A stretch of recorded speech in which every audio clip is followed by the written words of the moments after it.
कृष्णं कमलपत्राक्षं पुण्यश्रवणकीर्तनं वासुदेवं जगद्योनिं नौमि नारायणं हरिम्। राम राम गोविंद रविचंद्रलोचना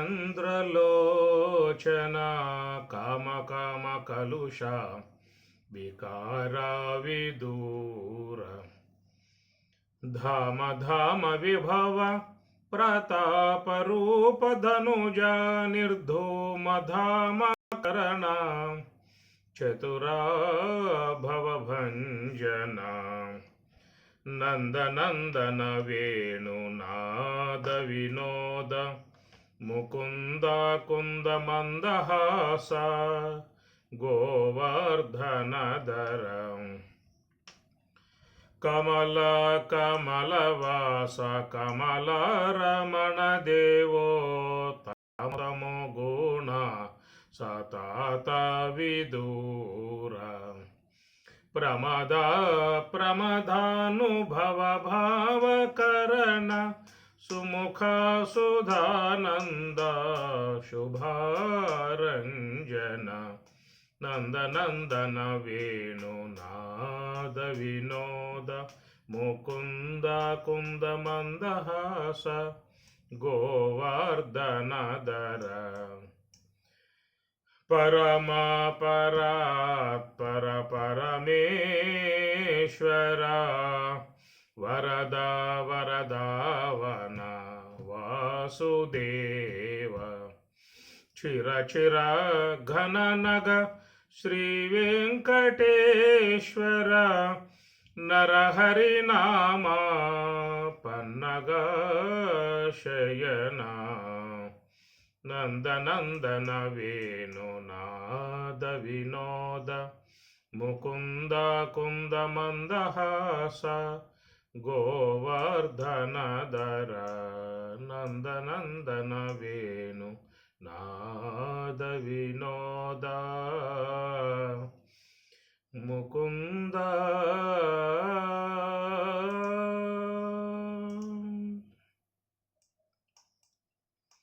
ధనము వీధి పడిన దైవ వశంబున ధనము వీధి పడిన దైవ వశంబున నుండు పోవు మూలనున్ననైన అడవి రక్షలేని అబలుండు వర్ధిల్లు రక్షితుండు మందిరమున జొచ్చు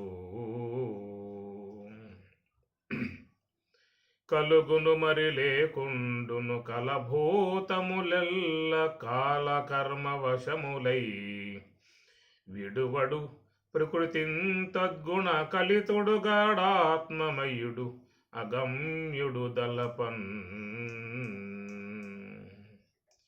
భాగవతము సప్తమ స్కందము లలిత స్కందము కృష్ణమూలము సుఖాలాపాభిరామంబు మంజులతాశోభితమున్ సువర్ణ సుమనస్సు జ్ఞేయమున్ సుందరోజ్వల వృత్తంబు మహాఫలంబు విమల వ్యాసాలవాలంబునై వెలయు భాగవతాఖ్య కల్పతరు ఉర్విన్ సద్విజశ్రేయమై భాగవతము తెలిసి పలుకుట చిత్రంబు శూలికైన దమ్యశూలికైన విభుద వరుల వలన విన్నంత కన్నంత తెలియవచ్చినంత తేటపరతు పాంచభౌతికమైన భవనంబు దేహంబు పురుషుండు దీనిలో పూర్వకర్మవశముననొకవేళ వర్తింసు దీపింసు దరి అయిన ఒకవేళ తొలగిపోవు చెడనేని దేహంబు చెడుగాని పురుషుండు చెడడాతనికి ఎంత చేటు లేదు దేహమునకు దేహపుంజమునకు వేరుగాని ఏకత్వంబు కానరాదు. పాంచభౌతికమైన భవనంబు దేహంబు అందువల్ల అందరి శరీరాలు పంచభూతాత్మికముతో నిర్మాణం చేయబడ్డటువంటి భవనములు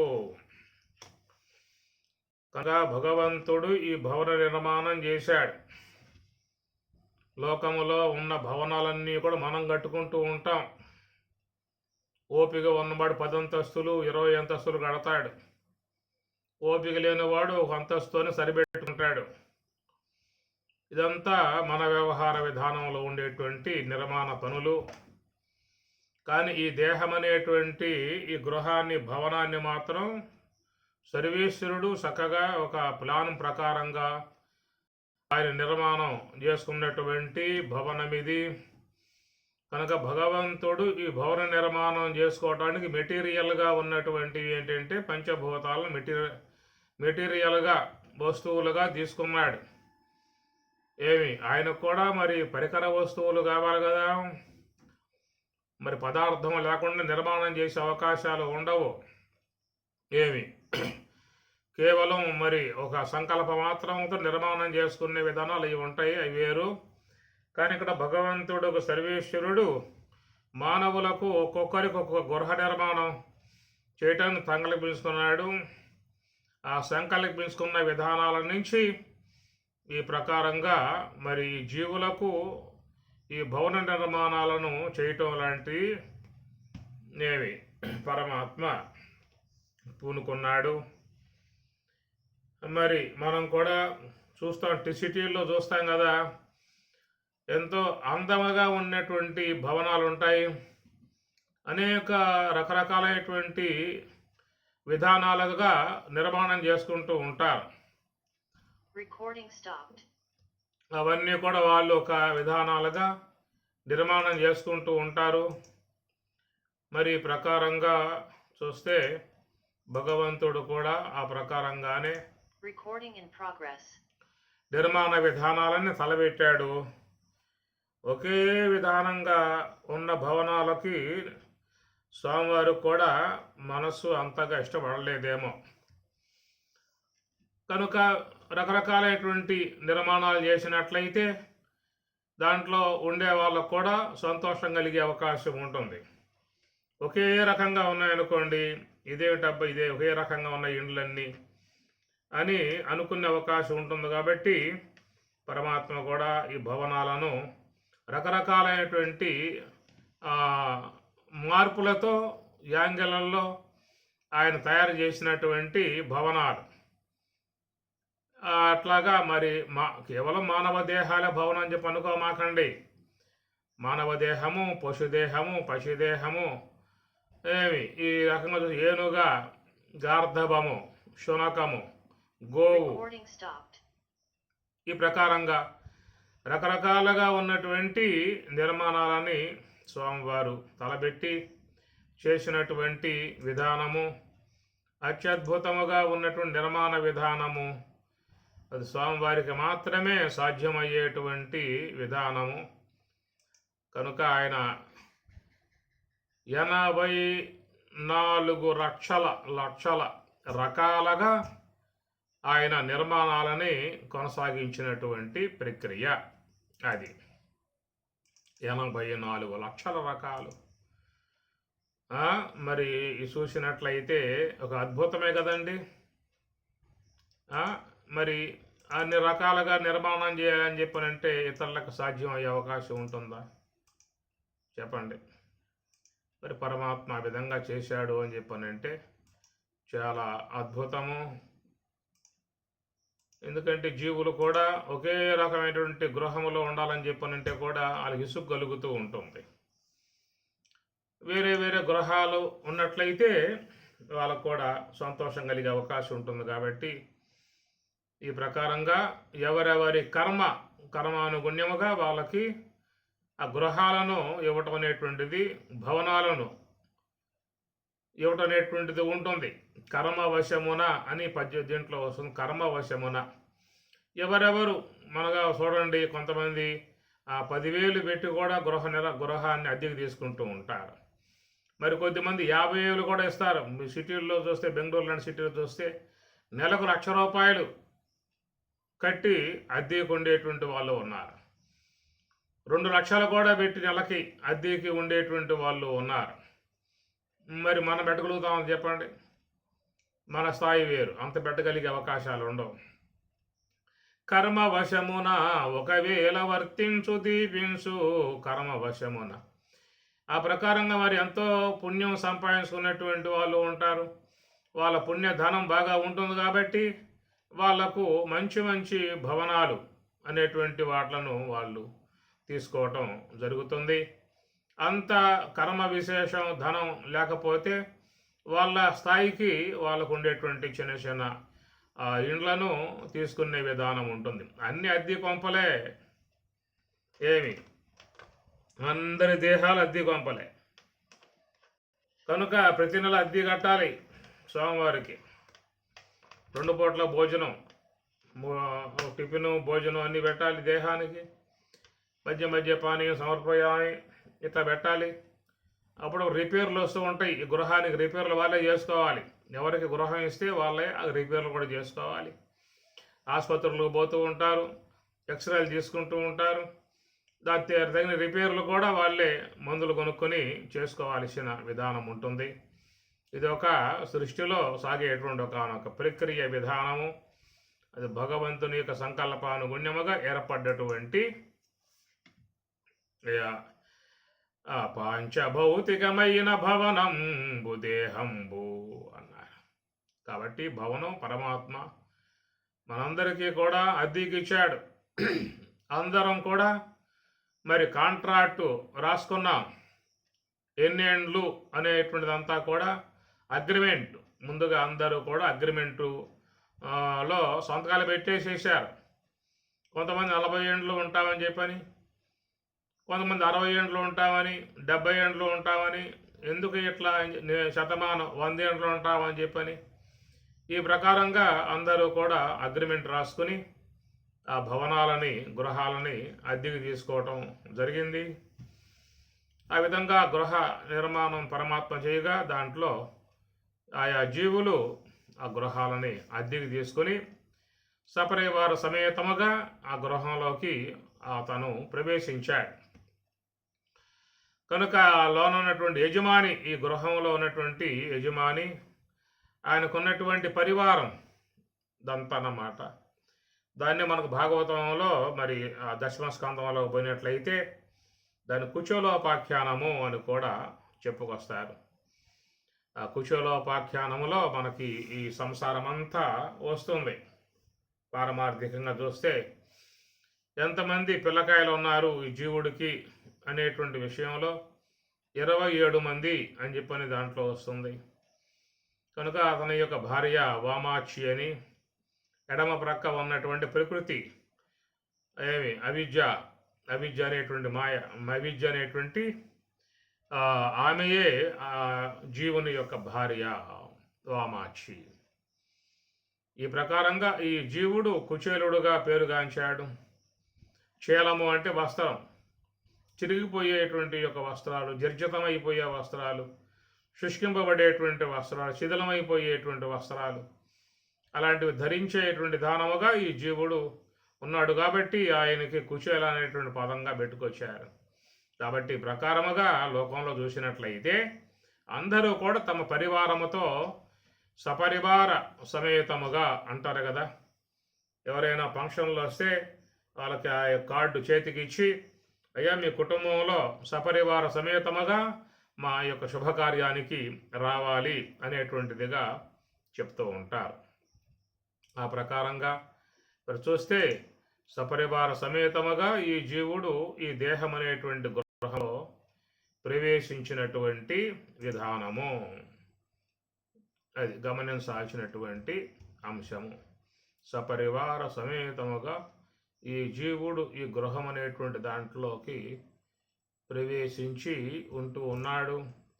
అవిద్య అనే భార్య, జ్ఞానేంద్రియాలు, కర్మేంద్రియములు, అంతరేంద్రియములు అనబడేటువంటి పరివారముతో కూడా ఈ జీవుడు ఈ గృహములో ప్రవేశించి ఉన్నాడని చెప్పేసి అని. కాబట్టి ప్రకారముగా ఉన్నటువంటి ఆ జీవుడు ఎంతవరకు కర్మ ఉంటుందో అంతవరకే అతడు ఇదే గృహంలో ఉండే అవకాశం ఉంటుంది. ఆ తర్వాత మళ్ళా ప్రయాణమై వెళ్ళిపోవాల్సిన పరిస్థితి ఏర్పడుతుంది జీవునికి.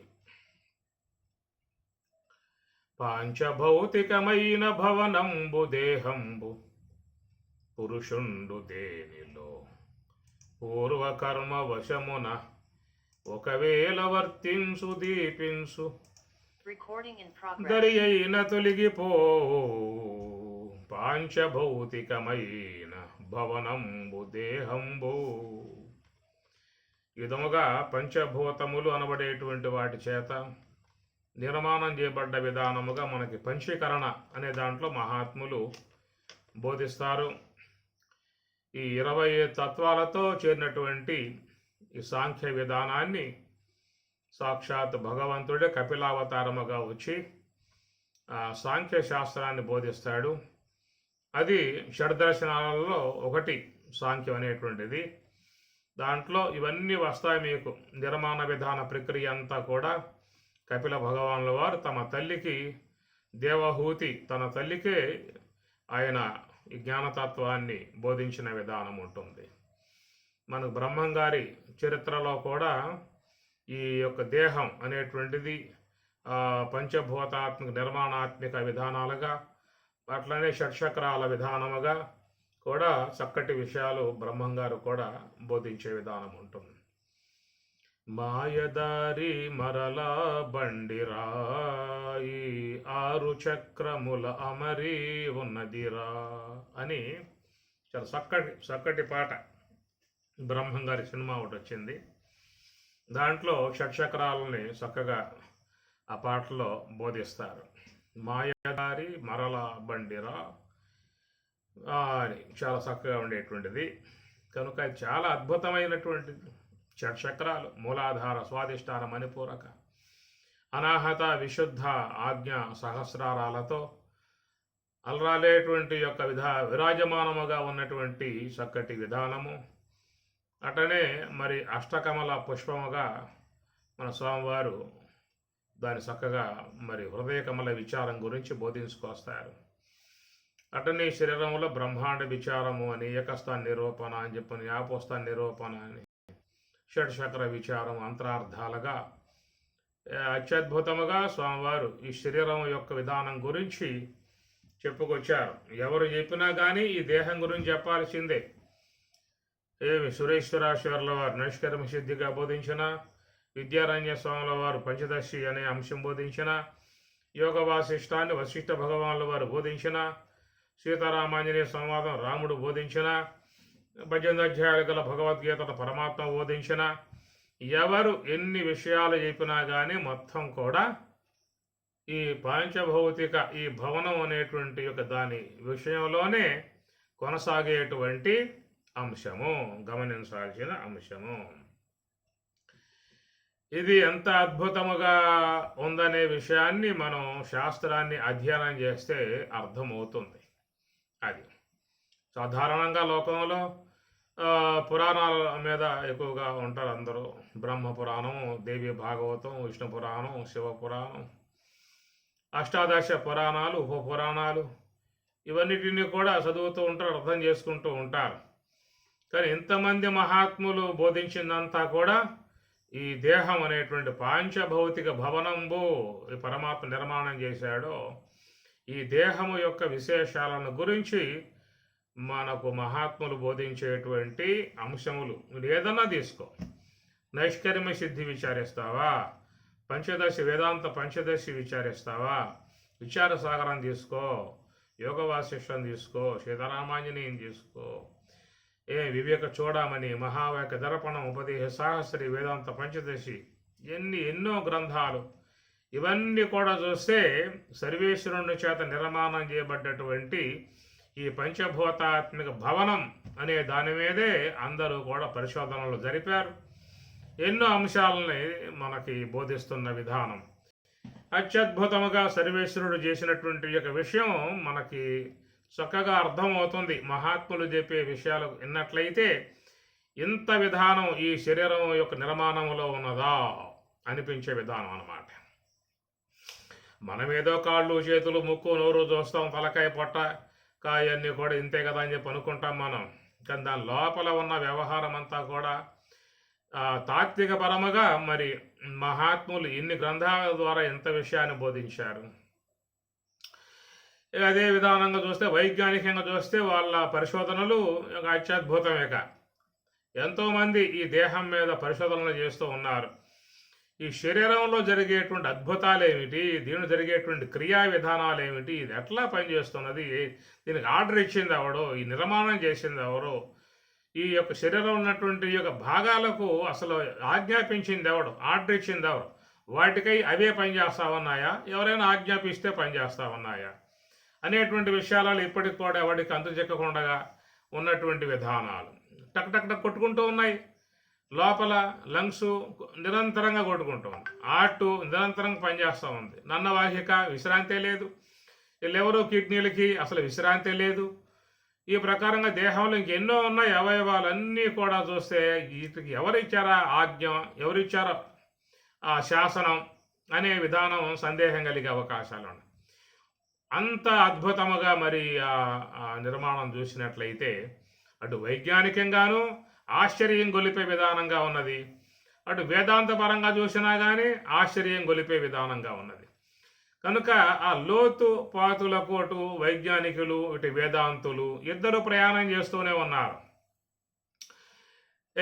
మన ప్రయాణం ఏంటని చెప్పనంటే ఉదయం పూట ఏంటి పని చేసుకుందాం, మధ్యాహ్నం పూట కూరలు చేసుకుందాం, మళ్ళీ మధ్యలో ఏం పోకూడా గిక్కూడా చేసుకుందాం, సాయంత్రానికి ఇక నైట్కి చపాత పూరీనా, ఇది మనకున్నటువంటి యొక్క విచారణ అన్నమాట. మనం అంత మించి విచారణ లోపలికి పోం. కానీ వేదాంతులు వదిలిపెట్ల, వైజ్ఞానికులు వదిలిపెట్ల. కనుక వాళ్ళు ఎంత లెక్క పోగలిగే అవకాశాలు ఉన్నాయో అంతవరకు వాళ్ళు ప్రయాణం చేస్తూ ఉన్నారు. ఎంత లెక్క ప్రయాణం చేసినా సర్వేశ్వరుని యొక్క నిర్మాణ ప్రక్రియ ఇంకా వాళ్ళకి కొద్దీ ఆశ్చర్యం గొలిపే విధానం ఉందే తప్ప వాళ్ళకి పూర్ణముగా అంతు చిక్కే వ్యవహారం ఏమి కూడా కనపడటం లేదు. ఎన్నెన్నో కనిపెడుతూ ఉన్నారు. మరి ప్రాణం పోతే మళ్ళీ పోయటం అనేది సాధ్యం అనే విషయం కూడా వాళ్ళకి అంతు చిక్కటం లేదు.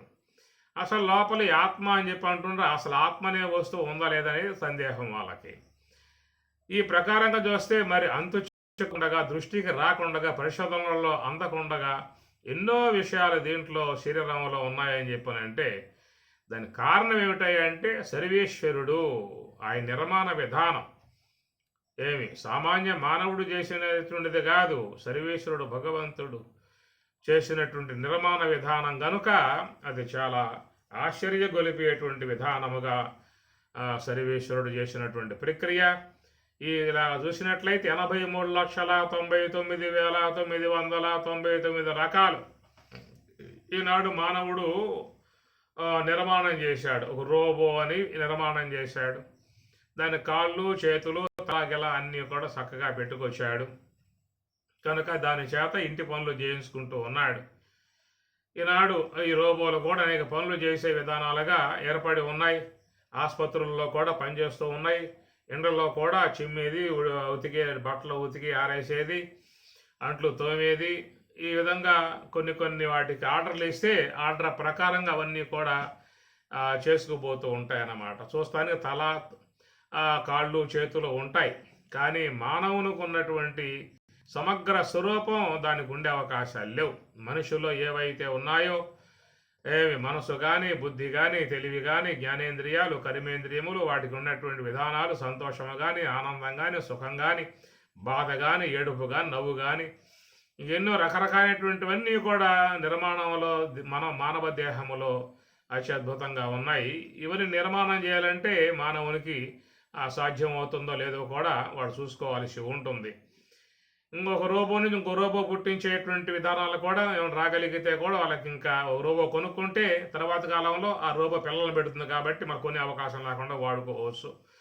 అలాంటివి కూడా ఏమన్నా రాగలిగితే అది చూడవచ్చు ముందు ఏమన్నా. ఒకవేళ మానవుని యొక్క ఆకారంలో తల 2 చేతులు 2 కాళ్ళు సృష్టించాడు, కానీ విశ్వంలో ఉన్నటువంటి 83,99,000 ఇంక ఎన్నో రకాల ఆకృతులు ఉన్నాయి. అవన్నీ చేయాలంటే వీడికి సాధ్యమయ్యే పని కాదు.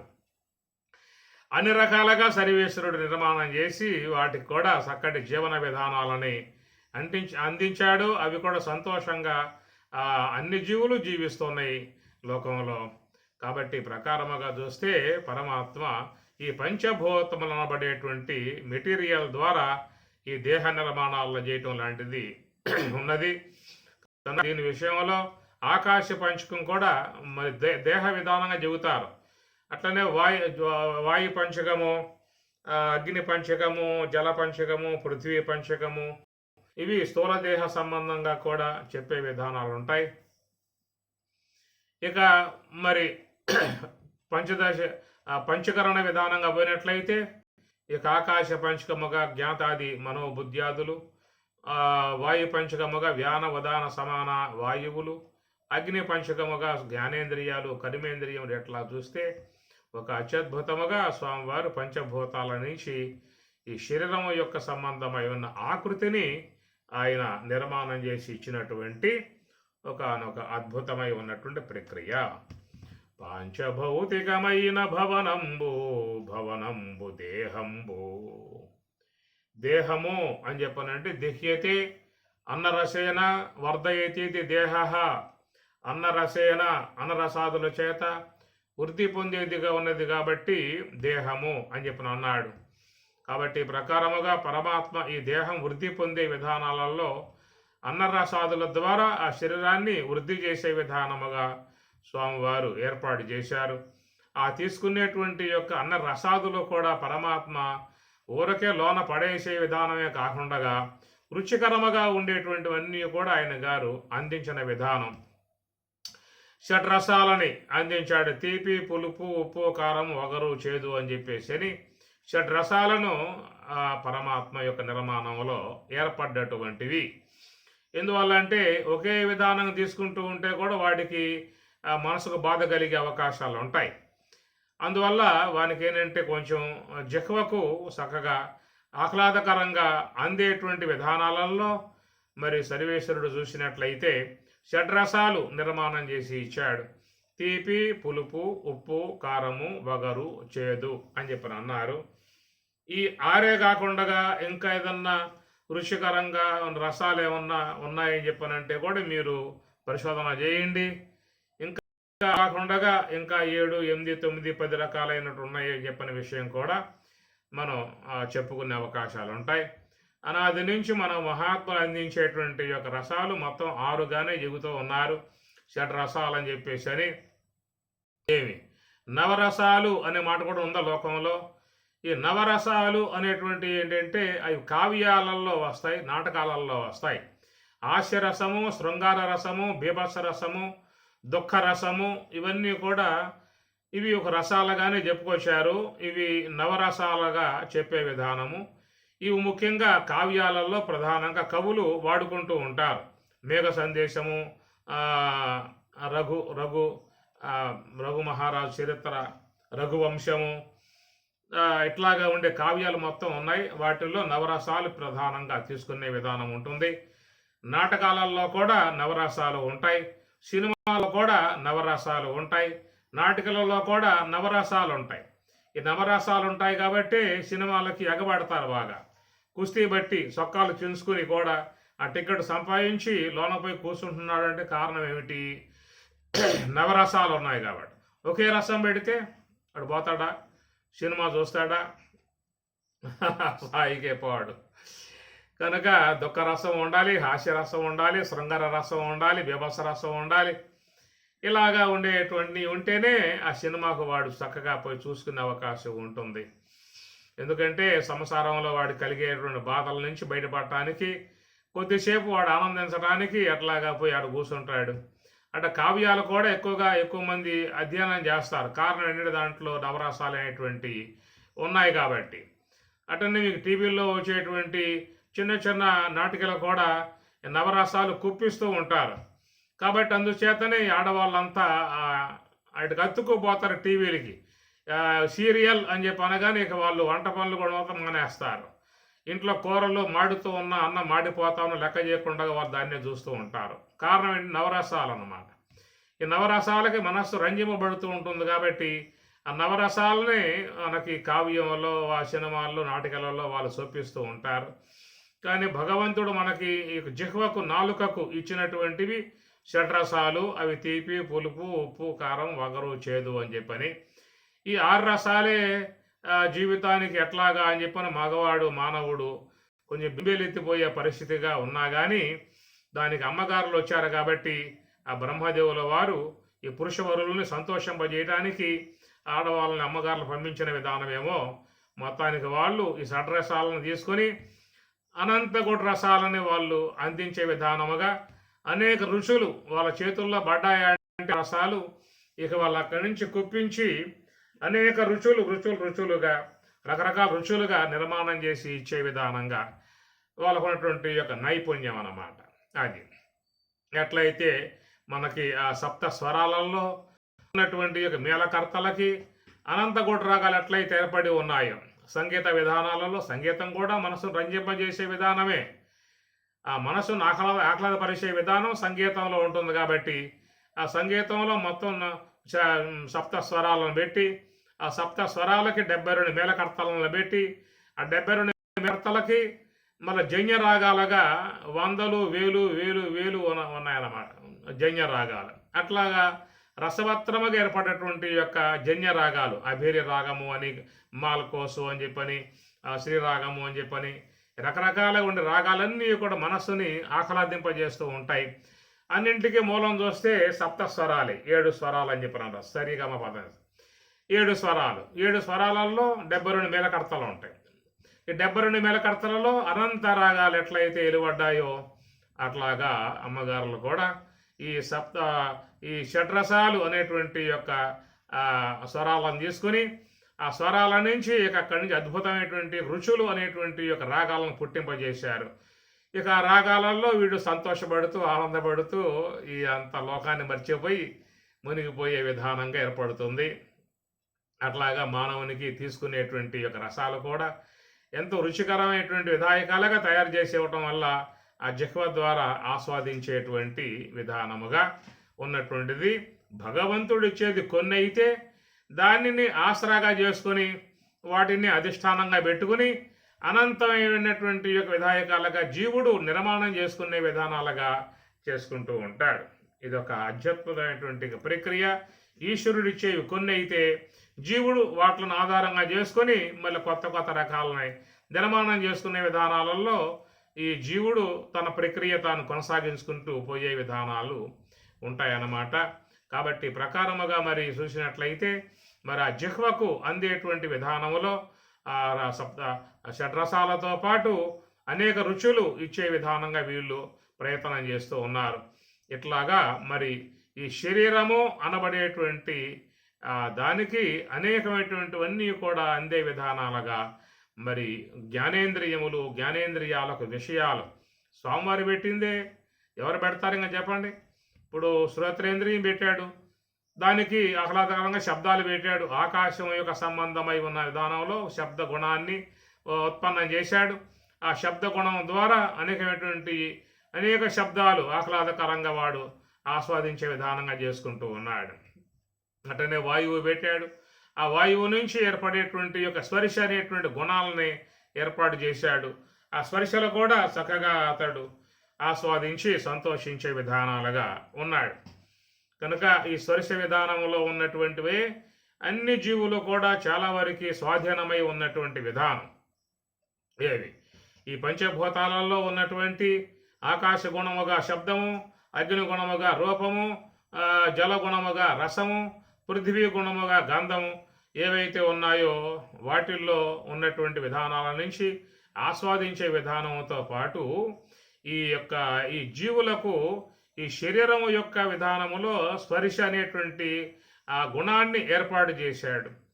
కనుక ఆ స్పర్శ గుణానికి మిక్కుటముగా జీవులు ఆశపడుతున్నటువంటి విధానం నిరంతరముగా ప్రకృతి పురుషుడు అనే విధానాలుగా అట్టని ఎట్లయితే ఆ తీగలన్నీ వృక్షాలని అల్లుకుని చుట్టేసుకుని ఎదిగే విధానాలుగా ఉంటాయో ఆ లతల్లాగా మరి పెనవేసుకుపోయే విధానాలుగా ఈ స్పర్శ గుణము అనేటువంటి దాని ద్వారా సంతోషాన్ని పొందేటువంటి విధానములో సర్వేశ్వరుడు రెండు శరీరాలు నిర్మాణం చేసిన విధానములో వాటికి ఈ స్పర్శ అనేటువంటి ఒక ఆకర్షణ శక్తిని ఆయన ఏర్పాటు చేశాడు. ఎట్లా అయితే ఒక అయస్కాంతం ఇనప ముక్క అనుకోండి, ఆ రెండు కూడా దగ్గర అయ్యాయి అని చెప్పారంటే ఓదానికొకటి అతుక్కుపోతాయి అంతే. వాటికి ఉన్నటువంటి లక్షణాలు ఏవన్నమాట. ఆ ప్రకారంగా మరి ఈ దేహములు ఏవైతే పరమేశ్వరుడు నిర్మాణం చేశాడో, ఒక పురుష దేహము స్త్రీ దేహం రెండు రకాలుగా నిర్మాణం చేసినటువంటి విధానము. ఈ పురుష దేహము స్త్రీ దేహము అనేది కాకుండా మధ్యలో ఇంకొక దేహం కూడా లోకంలోకి వెలువడింది. దాని నపుంసక దేహము అనేదిగా చెప్పుకొచ్చే విధానము. ఇది ఎందువల్ల ఆశ్చర్యకరమైనటువంటి యొక్క విధానము. అది ఆడ అంటారా అవకాశము లేదు, మగ అంటారా అవకాశము లేదు. అటు ఆడ కాకుండా మగ కాకుండా రెండింటికి జంట రేవళ్ళలాగా రెండింటికి మధ్యలో ఉన్నటువంటి విధానము. కాబట్టి ఆ జీవితాలు అటు పొందే అవకాశం ఉండదు, ఇటు పొందే అవకాశం లేకుండా మధ్యలో అట్లాగే గడిచిపోయే విధానాలు మన లోకంలో చూస్తూ ఉంటాం. అలాంటి జీవనం కలిగి ఉన్నటువంటి వాళ్ళని చూసినప్పుడు ఎవరికైనా జాలి కలిగే అవకాశాలు కూడా ఉంటాయి. అయితే దానికి ఏ కారణం వల్ల మరి వాళ్ళు ఏ యొక్క విధానంగా ఏ యొక్క దోష కారణంగానో అట్లాగా వాళ్ళు అటు కాకుండా ఇటు కాకుండా వచ్చే విధానాలు ఏర్పడుతున్నాయి. ఇది కూడా ఒక మానవ దేహంలో మాత్రమే మనం చూసే విధానం తప్ప మిగతా జీవులలో అది ఆ అంశము చూసే అవకాశంగా బహుశా కనపడటం లేదని చెప్పి అనుకుంటూ ఉన్నాను. మీరేమన్నా దర్శిస్తే దర్శించండి. ఎన్నో పశువులు ఉన్నాయి, వాటిల్లో మరి వృషభాలు గోవులు ఉన్నాయి. ఈ మానవులలో ఉన్నట్లుగా రెంటికి చాట రేవడలాగా అలాగే ఏమైనా ఉన్నాయా అంటే ఏం కనపడటం లేదు. అట్లాగే గోవులు వృషభములు ఆ ప్రకారంగా శునకాలు కానీ గార్ధభములు కానీ ఇతర జీవులు కానీ చూసినట్లయితే ఎక్కడ మీకు అటు పశువుల్లో కానీ ఇతర శునకాలు కానీ స్త్రీ పురుష ఆడది మగ, మగ శునకము శునకము మగ వృషభము ఆడ గోవు ఇట్లా చెప్తామే తప్ప ఈ మధ్యస్థంలో మిగిలిపోయి ఉన్న జీవి విధానముగా చూస్తే మనకు సర్వేశ్వరుడు ఇతర జీవులలో అలాంటి ప్రక్రియను పెట్టిన విధానంగా కనపడటం లేదు. ఒకవేళ మీకేమన్నా అలాంటిది ఏమన్నా తోస్తే చెప్పండి, చూద్దాం. మరి మానవ దేహం యొక్క మానవ జాతి విధానంలో మాత్రమే ఎందువల్ల ఇది ఏర్పడింది అనేటువంటి విషయంగా కూడా ఆలోచించాల్సి ఉంటుంది. ఏ కారణంగా, ఏ దోష కారణంగా, ఏమి చేయటం కారణంగా, ఏ యొక్క నిందలు చేయటం కారణంగా, దేనిని తప్పుగా అర్థం చేసుకోవడం కారణంగా, దేని తప్పు పట్టడం కారణంగా, సర్వేశ్వరుని యొక్క ప్రక్రియను ఏమన్నా అపసవ్యమైన విధానంగా నింద చేయటం కారణంగా, ఏ కారణంగానో సర్వేశ్వరునికి మనసుకు బాధ కలిగిందా అని అనుకోవచ్చు. కాబట్టి అలాంటి విధానంగా నిర్మాణం చేసే విధానంలో ఆయనకి ఎందుకు కలిగింది సర్వేశ్వరునికి? లోకంలో ఆడ మగ అని రెండు విధానాలని సంకల్పించుకున్నాడు. నిర్మాణం చేసిన విధానం లోకంలో చూస్తూ ఉన్నాం. ప్రకృతిం పురుషం చైవ క్షేత్రం క్షేత్రజ్ఞం ఏవచ. క్షేత్రము క్షేత్రజ్ఞుడు ఇద్దరే చెప్పాడు, దేహము దేహములో ఉన్న జీవుడు ఇద్దరే చెప్పాడు. బాగా ఉన్నది. అది స్త్రీ దేహంలో ఉన్న పురుష దేహంలో ఉన్న మరి క్షేత్రం క్షేత్రజ్ఞ అక్కడ వర్తిస్తుంది, అందరికీ వర్తిస్తుంది అది. మరి ప్రకృతిం పురుషం చైవ, కాబట్టి ప్రకృతి పురుషుడు స్త్రీ పురుష అని రెండు విధాయకాలుగా చెప్పుకొచ్చిన విధానం ఉన్నప్పుడు మరి సర్వేశ్వరుడు విశేషంగా ఎందుకు ఈ ప్రకారంగా మూడవ వర్గ విధానంగా నిర్మాణం చేశాడనే విషయం మీద కూడా ఒక ఆలోచన కలుగుతూ ఉంటుంది. లేక మరి ఈ గర్భములోనే నిర్మాణ విధానంలోనే అక్కడేమన్నా లోపం కలిగి కాబట్టి అటు ఇటు కాకుండా ఉండే విధానంగా వాళ్ళు ఏమైనా లోకంలోకి వస్తూ ఉన్నారా? సర్వేశ్వరుడే లేక అలాంటి ఆ యొక్క జీవుల మీద కోపంతో అలాంటి యొక్క బొందిలో అలాంటి దేహంలో పడేశాడా? ఇదొక ఆలోచించాల్సినటువంటి యొక్క అంశము. స్త్రీగా పుట్టినా ఏదో జీవితంలో సంతోషంగా జీవించవచ్చు, పురుషుడుగా పుట్టినా వాడు కూడా సంతోషంగా జీవితంలో ఆనందంగా జీవించవచ్చు. ఎవరికైనా సంతోషం ఆనందం ఇవన్నీ కూడా చక్కగా పొందే అవకాశాలు ఉన్నాయి. కానీ మరి ఇటు స్త్రీ కాక అటు పురుషుడు కాక రెంటికి కాకుండా ఉన్నటువంటి విధానంగా ఉన్నటువంటి వాళ్ళ జీవన విధానం వాళ్ళకి సాధారణంగా మరి వాళ్ళకి మనస్సు ఉంటుంది కాబట్టి ఏమిటా మన జీవితాలు ఎట్లా అయిపోయాయి, ఎట్లా పుట్టాము, అటు పొందే అవకాశం లేదు, ఇటు పొందే అవకాశం లేదు అని బాధ కలిగేటువంటి యొక్క విధానముగా వాళ్ళ జీవితాలలో ఉండొచ్చేమో అనే విషయాన్ని మనం కొంత ఆలోచన చేయవచ్చు. దాన్ని ఎవరో కూడా ఏమీ కూడా చేయగలిగే అవకాశాలు లేవు. నిర్మాణ విధానంగా వచ్చేసాయి కాబట్టి దాన్ని ఏమీ కూడా చేసే అవకాశాలు లేకుండా ఆ జాతి అట్లాగే లోకంలో మరి మనుగడ సాగించుకుంటూ ఉన్నటువంటి విధానం. కాబట్టి ఈ ప్రకారముగా భగవంతుడు నిర్మాణం చేసే విధానాలలో ఒక పురుషుడు అని చెప్పని, ఒక స్త్రీ అని చెప్పని రెండింటి యొక్క నిర్మాణ విధానంగా ఆయన సంకల్పం చేసుకుని ఇలాంటి ఈ విధానము అన్ని జాతుల్లో పెట్టాడు, అన్ని జీవులలో పెట్టాడు. పశువు కానీ, పక్షి కానీ, క్రిమి కానీ, కీటకాలు కానీ, దోమలు కానీ, చీమలు కానీ ఎడన తీసుకోండి, అక్కడ అన్ని చోట్ల మీకు స్త్రీ దేహం అని, పురుష దేహం అని చెప్పని రెండిని నిర్మాణం చేశాడు. ఆ రెండు కలిస్తేనే మళ్ళా నిర్మాణ విధానాలు ఆరంభమయ్యే అవకాశాలు. ఇది అతని యొక్క సంకల్పం, సర్వేశ్వరుని యొక్క సంకల్పం. ఈ రెండు శరీరాలు కలవాలి. ఆ కలియక ద్వారానే మళ్ళా అనేక దేహాలు వాటి నుంచి పుట్టే విధానము అనేటువంటి ప్రక్రియ సర్వేశ్వరుడు నిర్మాణాత్మకముగా ఆయన తలంచిన సంకల్పము, ఆయన అనుకున్నటువంటి యొక్క ఆలోచన, ఆయన అనుకున్నదే విశ్వంలో జరిగిందే తప్ప ఇంకెవరూ కూడా ఏ విధంగా కూడా ఆలోచించే అవకాశం లేదు. ఒకవేళ ఆలోచించినా కానీ నీ ఆలోచనకు అమలయ్యే అవకాశాలు లేవు.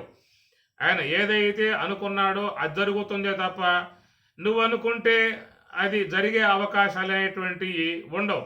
ఎందుకయ్యా కళ్ళు ముందు పెట్టాడు, ఆ పక్క పెట్టవచ్చు కదా, చెవు లేదు ముందు పెట్టుకోవచ్చు కదా, నోరు పైన పెట్టవచ్చు కదా, ముక్కు కింద పెట్టవచ్చు కదా అనే విధాయకాలుగా ఆలోచనలు ఏమో చేస్తారేమో. అలాంటి చేసినా కానీ నీ ఆలోచన అక్కడ అమలయ్యే అవకాశాలు లేవు. ఒకవేళ నీకు ఎంతో టెక్నాలజీ ఉంది కదా, ఎంతో నీకు వైద్య రంగం ఉంది కదా, పని మార్పులు చేయి. ఇప్పుడు ఏమైపోయింది, ఇప్పుడు 2 కళ్ళు పెట్టాడు, వెనక చూపు లేదు, వెనకాల కూడా 2 బొంతలేసి 2 కళ్ళు పెట్టుకోవచ్చు కదా. ఏమి అట్లాగా మరి ఏవైనా ఎగస్ట్రా విధాయకాలుగా చేసుకునే అవకాశాలు ఏమన్నా ఉన్నాయా అని చెప్పనంటే ఎవడు ఏమి కూడా దాంట్లో ఏలి పెట్టి చేసే అవకాశాలు లాంటివి ఏమి లేవు. ఆయన పెట్టినవి యథాతథంగా వాడుకొని జీవనం కొనసాగించుకోవాలి తప్ప నాకు నా అమ్మవారికి 6 చేతులు ఉన్నాయి, నాకు 6 చేతులు కావాలి, విష్ణువుకు 4 చేతులు ఉన్నాయి, నాకు 4 చేతులు కావాలి, బ్రహ్మకు 4 తలకాయలు ఉన్నాయి, నాకు 4 తలకాయలు కావాలి. పెట్టుకుంటా చూద్దాం. 4 తలకాయలు పెట్టుకునే అవకాశాలు లేవు. ఏమి అదంతా కూడా సర్వేశ్వరుడు అనుకున్నటువంటి ఆయన ఆలోచన అనుగుణ్యముగానే విశ్వంలో నిర్మాణం అనేటువంటిది జరిగింది. ఆ చేసిన విధానంలో కూడా ఆయన గారు స్త్రీ పురుష అనే 2 శరీర ఆకృతులను నిర్మాణం చేసుకున్నాడు. ఆ రెండింటి యొక్క ఆకృతులకు ఆయన ఏర్పాటు చేసిన విధానం ఏంటని చెప్పానంటే వాయువు యొక్క సంబంధమై ఉన్నటువంటి స్పర్శను ఆ శరీరాలలో ఒక విధానాలుగా ఆయన ఏర్పాటు చేశాడు.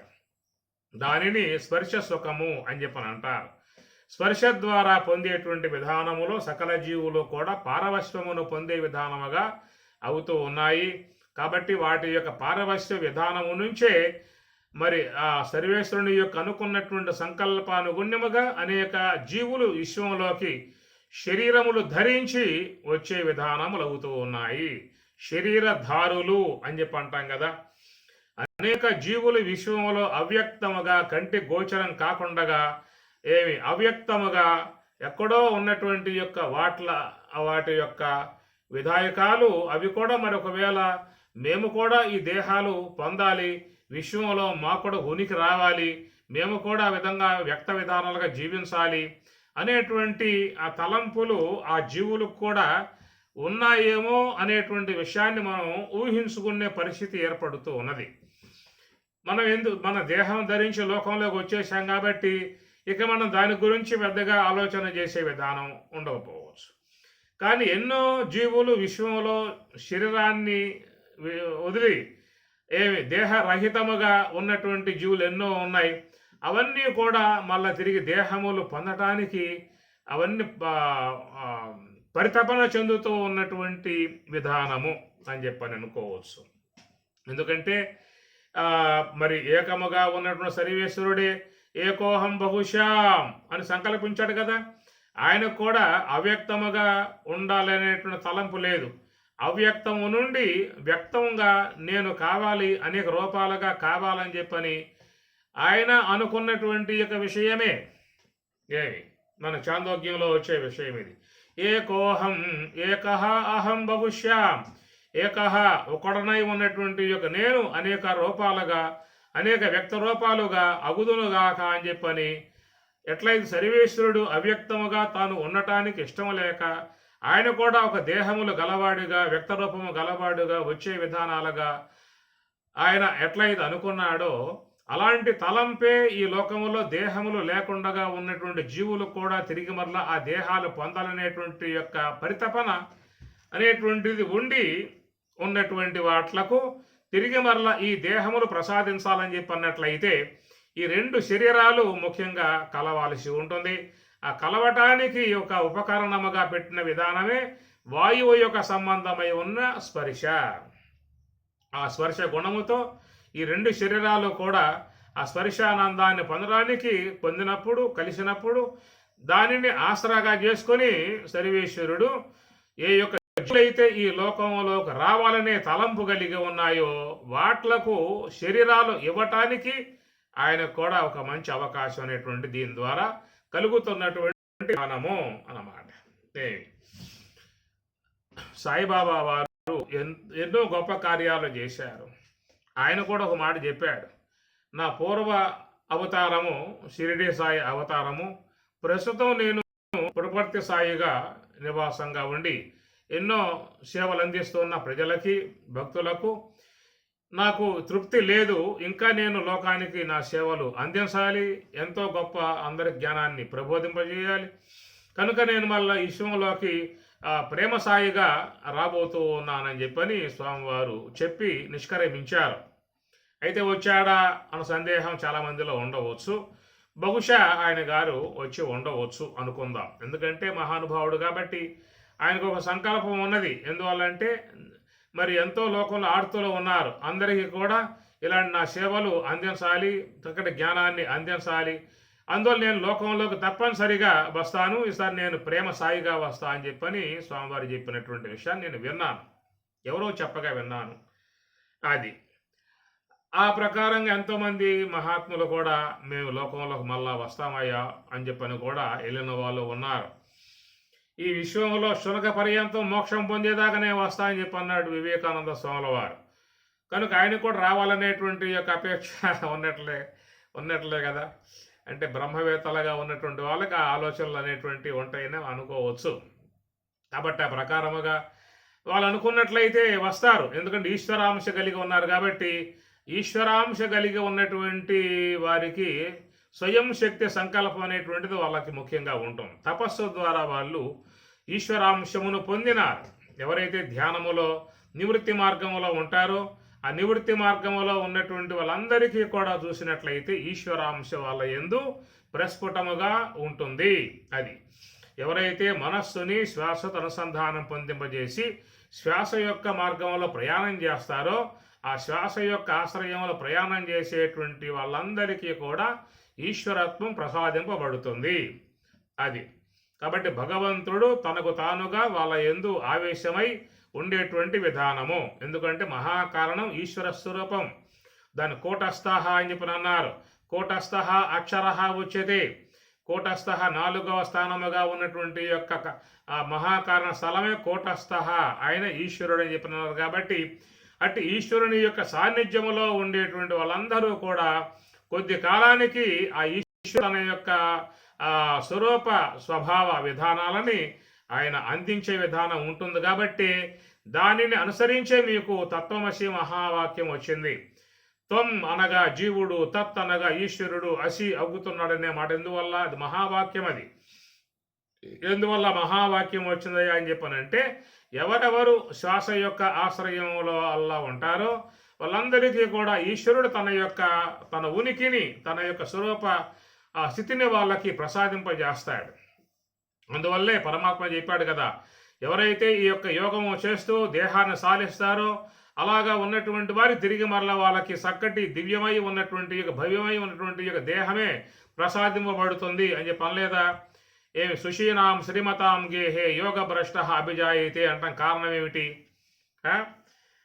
ప్రాప్య కృతాం లోకాం ఉషిత్వా శాశ్వతి సమాహ సుషీనాం శ్రీమతాం గేహే యోగ భ్రష్ట అభిజాయ్. ఎందువల్ల ఆ మాట పరమాత్మ వాడాడు? యోగ భ్రష్ట అంటే యోగములో ఉన్నటువంటి వాడు. భ్రష్ట అంటే స్వరూప అనుభవాన్ని పొందలేదు, మధ్యలో ఆయువు అయిపోయింది, దేహం సాధించాడు, ఆ దేహం నుంచి నిష్క్రమించాడు. అయితే ఆయన ఇంతకాలం పాటు ఈశ్వరుని యొక్క ఆశ్రయం ఉన్నాడు కాబట్టి, ఈశ్వరుని యొక్క సన్నిధిలో ఉన్నాడు, ఈశ్వర ఆశ్రయంలో ఉన్నాడు కాబట్టి కొద్ది కాలానికి ఆ ఈశ్వరుడు తన యొక్క ఉనికిని ఆ జీవుడికి తన యొక్క ఈశ్వరత్వమును ప్రసాదిస్తాడు.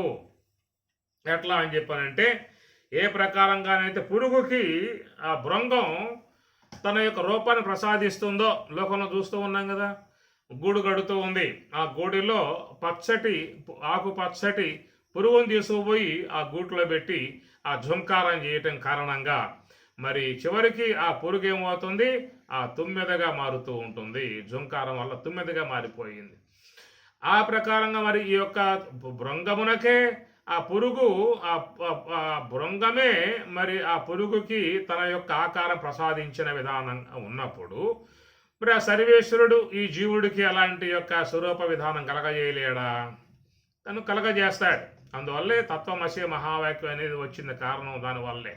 తత్వత్వం అసి అనగా ఈశ్వరుడు, ఆ జీవుడు ఈశ్వరుడు అవుతున్నాడు అంటే కారణం ఏమిటి? ఆ ఈశ్వరుని యొక్క ఆశ్రయంలో ఉన్నాడు. అందువల్ల ఆ ఈశ్వరుడు ఆ జీవునికి తన యొక్క స్వరూప స్థితిని అతన్ని ప్రసాదింపజేయటం జరుగుతుంది. కాబట్టి పరమాత్మ ఏమన్నాడు? కనుక నమే భక్త ప్రణశ్యతి, నమే భక్త నన్ను ఆశ్రయించి ఉన్న విధానంగవాడు. నమే భక్త, మే అంటే నేను, ఎవరంటే ఈశ్వరుడు, అది మహాకారణము, హంస యొక్క ఆశ్రయం గల మహాకారణము. అక్కడ ఉన్నటువంటి వాడు ప్రతి ఒక్కడు కూడా ఈశ్వరుని యొక్క భక్తుడే, గమనించాల్సిన అంశము. కాబట్టి మనం శ్రీశైలం పోవచ్చు, రామేశ్వరం పోవచ్చు, ఇంకా కాశీ పోవచ్చు, గంగ బదరి పోవచ్చు, అనేక క్షేత్రాలు పోవచ్చు. అది పుణ్య విధానం. పుణ్యం వల్ల కూడా రక్షింపబడతారు. కానీ ఇక్కడ ప్రధానంగా వచ్చే అంశం ఏంటంటే నమే భక్త అన్నప్పుడు, మే అన్నప్పుడు ఈశ్వరుడు, విశ్వవ్యాపకమై ఉన్నటువంటి ఈశ్వరుడు, మాయ అధిష్టాత కలిగి ఉన్నటువంటి ఈశ్వరుడు ఆయన మహాకారణమునందు ఉన్నాడు. ఆయన శ్వాసకు అనగా ప్రాణానికి పతిగా ఉన్నాడు. ప్రాణపతి అంటారు కదా. అనగా ఈ శ్వాసను ఆడించేవాడుగా ప్రాణపతిగా ఉన్నటువంటి ఈశ్వరుడు కాబట్టి ఆ ప్రాణములను ఆశ్రయించి, ప్రాణపతిని ఆశ్రయించి ఉన్న విధానములో ఉన్నటువంటి వారే మే భక్త, నా భక్తులు అనేటువంటి మాట. నమే భక్త ప్రణశ్యతి, నా భక్తులకు వినాశనము లేదు అని చెప్పిన అన్నాడు. కాబట్టి ఆ ప్రకారముగా మరి ఆ సోహంభావ ధ్యానములో ఉన్నటువంటి వాళ్ళ గురించి స్వామివారు ఏం మాట్లాడాడు? నమే భక్త ప్రణశ్యతి అంటమే కాదు, సుషీనాం శ్రీమతాం గేహే యోగ భ్రష్ట అనే మాట ఏమిటి? యోగములో ఉన్నటువంటి వాడు అన్నమాట. విష్ణు భక్త, శివభక్త, రామభక్త, అయ్యప్ప భక్త అని చెప్పనే మాట అక్కడ వాడలేదు. యోగ భ్రష్ట అన్నాడు. అది కాబట్టి యోగం అంటే ఏమిటి? మనస్సుని శ్వాసతో ఉండటం యోగము. అది రెండింటి కలయిక. మనస్సుని శ్వాసతో చేర్చడాన్ని యోగము అని చెప్పని అంటారు. మనస్సులో ఒక మంత్రాన్ని చేర్చి జపించటాన్ని జపము అని చెప్పని అంటారు. కాబట్టి నమే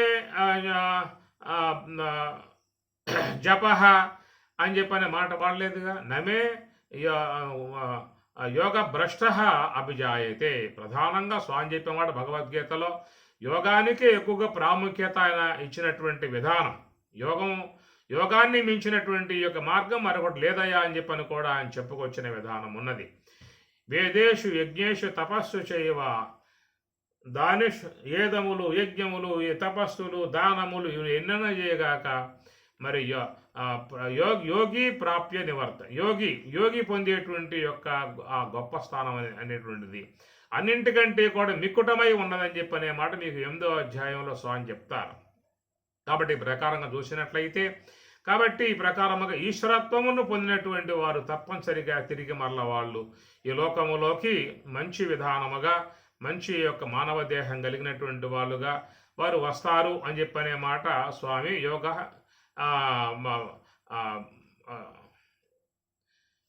యోగ భ్రష్ట అనే మాటగా వాళ్ళు శుచీనాం శ్రీమతాంగేహే పుడతారు అని.